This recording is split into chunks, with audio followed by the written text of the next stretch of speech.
Kaya kung ito yan, no? Basta tackling uli. Amo ni sa lolo, no? Be? Ay, pugin mo siya, oh. Ay. Ah. Wala.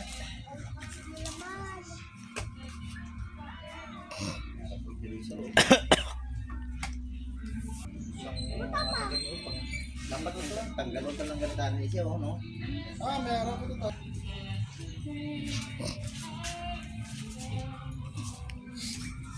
Eh, Ito na, kanang ang budlay, indoors pa. Indoors pa, tapos ang kunon.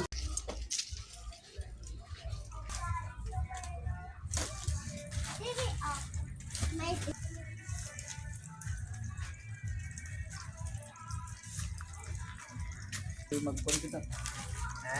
Maggawas sila dito tapos class yun. Outlet lang.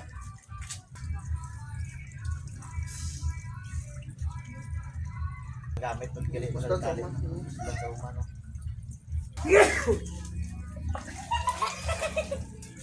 Ha?